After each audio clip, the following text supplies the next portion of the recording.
కర్ణాటక గవర్నమెంట్లో 5 ఎకరాలు ఉన్న మ్యాక్సిమం రైతుకు 2 టన్నుల కంటే 10 టన్నులకు దే ఆర్ గివింగ్ ₹2.50 ప్లస్ మొత్తం కలిసి ఆయన గెట్టింది ₹5 వస్తుంది ఆడ.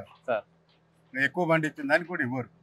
అది ఇంత పచ్చబద్దాలు చెప్తుంటే but what ever it may be పరిస్థితి ఆ రకంగా ఉంది. మీరే చెప్తున్నారు మామిడి రైతుల పరిస్థితి బాగాలేదు,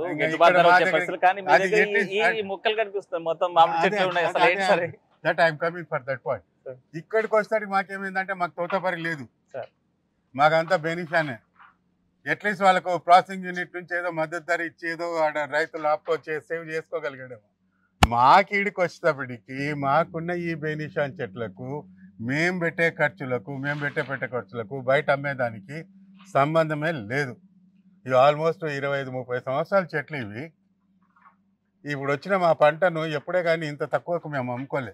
ఎప్పుడే కానీ బెనిషియన్ అంటే మీకు తెలిసి one of the best variety. అటువంటి వెరైటీకి ఈరోజు అడిగేటోళ్ళు లేరు. 100కు వాడు ఎంత అడుగుతుంటే ₹18 కిలో అడిగాడు. మామిడి పళ్ళలో మహారాజు బెనిషియన్ వాడు ₹18 మమ్మల్ని అడుగుతున్నాడు. దీనికి ఒకసారి మందు కొట్టాలంటే నా తోట మొత్తం రౌండ్ కొట్టాలంటే 1 lakh అవుతుంది. అట్లీస్ట్ 5 రౌండ్లు కొట్టాలి మినిమం.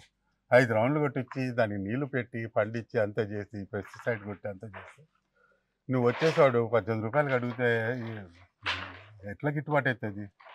అట్లందుకే చెట్లను కొట్టేస్తున్నారు, మామిడి చెట్లను.